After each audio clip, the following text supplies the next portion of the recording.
joining us from the North Lawn of the White House, Kellyanne Conway, counselor to President Trump. Good morning to you, Kellyanne. Good morning. Hey, what is going on? I know that Attorney General Jeff Sessions was going to testify before some other committee this week to talk about the budget for the Department of Justice, and now they've decided, because so many people were going to ask him about Comey and Mueller and all that other stuff, they've decided to put him out in front of the Senate Intel Committee? Yes, well, he's willing to cooperate and share what he knows. What really caught my ear yesterday was Senator Dianne Feinstein, of course, a Democrat, saying that she would like to investigate further the fact that Jim Comey admitted under oath that he acceded to the wishes of Attorney General Loretta Lynch to lessen the description of what was surely a full-blown investigation to a, quote, matter. Taking something from an investigation and calling it matter is no small thing, and it's not a semantics difference. This was an investigation of 33,000 deleted emails. Yes, 33,000 deleted emails of a private server, of smashing phones with hammers. The last time I smashed my phone with a hammer, I wasn't trying to not conceal evidence. So I really like the fact that we're talking about both attorneys general right now, because I think the untold story from last Thursday's testimony it reflected very poorly on members of the Obama administration as well. What was your reaction to Senator Dianne Feinstein, who is a Democrat, a big Democrat from the state of California, and she even agrees with you? She says that Loretta Lynch, we need to be asking some more questions about what actually really happened there. That's right, because remember, Ainsley, that Comey told the whole world that he acceded to those wishes. It made him feel, quote, queasy, but he had no problem doing that. This is a man who admitted he leaked a memo to hurt this president, and that he admitted to agreeing to Loretta Lynch's request to downgrade, essentially, something that was an investigation to be calling it a matter.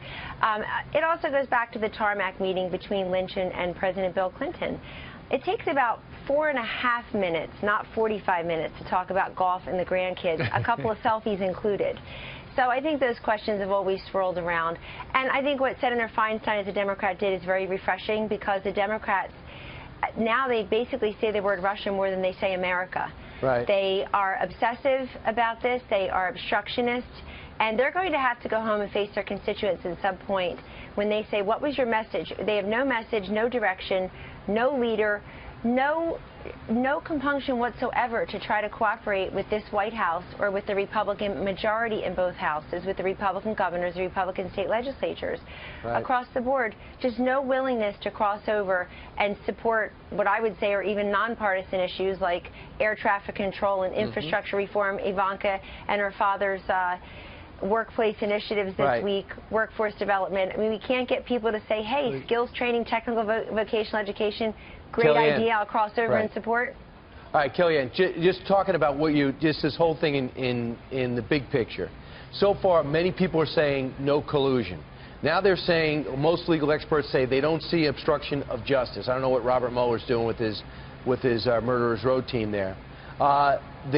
Lindsey Graham said yesterday, he said, Mr. President, if you just don't talk about Comey, if you don't talk about Russia, if you're quiet about this, we will clear you, because we don't believe you were even colluding with your own party, let alone another country. Will the president not talk about Comey and Russia and just punt to his legal team and allow Republicans and others to clear him? The president was very active this weekend speaking about this very matter. And so everybody can see what he thinks at the moment. He spoke about it on Friday. He spoke about it every day this week, either publicly or on social media, which is a very powerful platform for him. He says he reaches over 100 million people combined. And he certainly cuts out the middleman. But to your point, let's talk about the things that we didn't learn the other day, that we didn't hear. We heard nothing. We heard that Donald Trump is not under investigation, never was. All the media who said he was, and that he misunderstood Jim Comey, are yet to apologize. There was one little retraction. That there is no evidence of obstruction of justice or collusion.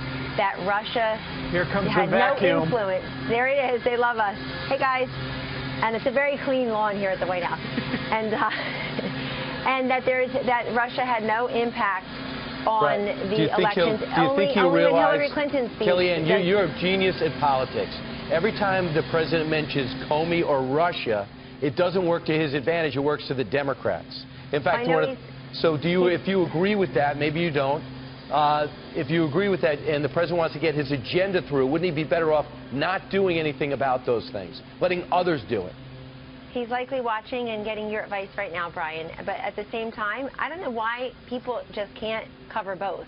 In other words, if I hear one more time, well, we wanted to cover infrastructure, we wanted to cover jobs and workforce development, we really wanted to talk about this incredible economy at 4.3% unemployment, lowest in 15 years, fewer unemployed since 2007, I believe, and certainly the confidence numbers are way up. For the last decade, they haven't been this high.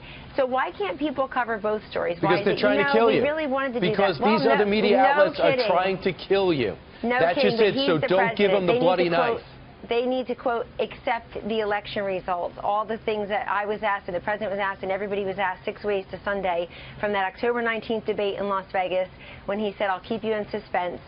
And the next day he said in Ohio at a rally, I'll accept them if I win. And people freaked out, and they're still freaking out. Sure. So, but I think that the responsibility is to cover all of the above. And look, the media has a great responsibility and a great role here. They can be telling the veterans that, hey, but they're not. You now, well, but they should. And you at least give us a platform to talk about facts, to talk about all the great things that are happening that impact real people's lives. That's because, Kellyanne, they care more about politics than they do about America. I mean, they're not reporting on this. Clickbait. This guy is great for ratings and clickbait and ad sales, and that's it too.